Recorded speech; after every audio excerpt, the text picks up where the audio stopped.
You're catching the drift. Conservative talk, intelligent conversations on local, state, and national issues with Gary Wellings. Join in the conversation.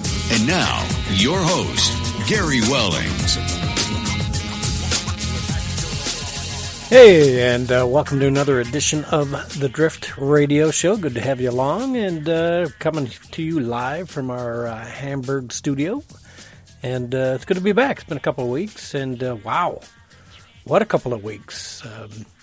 I keep telling myself I'm going to get in here and do more of this, but I just can't seem to find the time anymore, which is odd enough, right? You would think now I'd be able to do it whenever I want, but life goes on, as they say. So, well, we got a lot to talk about, and what we normally do on the Drift Radio Show is go over the news that we put on thedailydrift.com, and if you're not going there, you should. www.thedailydrift.com. It's the news you need to know. A nice news aggregate, conservative news aggregate. If you've been watching Drudge over the last year or so, you've seen how it's gone completely leftist, anti-presidential, anti-Trumpish.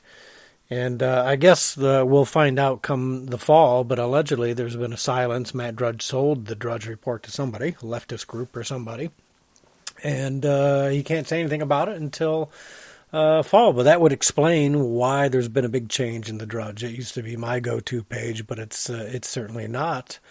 And so what we've done since 2012 anyways, on the Daily Drift is try and do that news from across the globe and around the nation so that it's the news you don't get from the mainstream media, basically. And so we talk about all the good stuff, try to give you knowledge that the mainstream media is hiding from you and that sort of thing. So good website, www.thedailydrift.com. And if you want to reach me, you want to try and get a link on that website, the Daily Drift, please email me, Gary at thedailydrift.com.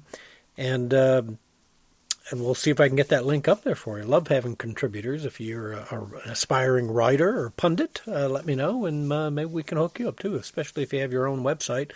We can certainly put the links there. So it's a good website. I spend a little time doing it every day, and I'm doing it for you guys, basically. So we're going to get a friend of mine who's been dying to get on the podcast with me, and we're going to try and get him on the line here right now, as a matter of fact. Let's try. Okay, so we've got a good friend of mine, Mark Mitchell, on the horn today. He's going to be my guest on the show because he got hold of me and is as aggravated as many of us are about what's going on. And so, Mark, welcome to the Drift Radio Show. Well, thanks for having me, Gary. I appreciate it. Yeah, good to have you on. And, so you reached out to me, and before we started here, we were looking at, what's aggravating you. And, of course, social media is my pleasure and my pain on a daily basis, right? Because we both end up on there. And you just said you're kind of aggravated, right? Go ahead and tell me what you're feeling. Absolutely. And the reason I reached out, Gary, obviously, as I told you, is, Facebook is pretty much one of my only social media outlets, other being a sports website. And I kind of use it as just keeping in touch with my friends. I don't use it as a platform, and I kind of like to keep it that way. So I reached out to you, obviously, to have a voice, to talk about things that aggravated me, because I didn't want to do it all over social media and turn off your friends and family members and, that's what social media is good for, because you can't have a face-to-face discussion. So it happens over social media, and it turns into fights and nasty language and can have some real negative consequences. So reaching out to talk about what was aggravated was, I see two perspectives in our current situation, right, that stand out pretty clearly. Is one, you have a contingent of our population that believes that we should stay locked down for as long as it takes to save as many lives as possible at the risk of a certain level of economic and financial damage, which to them personally, they may have that opinion because financially they're fine. And they perhaps don't see the long-term effects, even in terms of death, of what, economic collapse and financial ruin for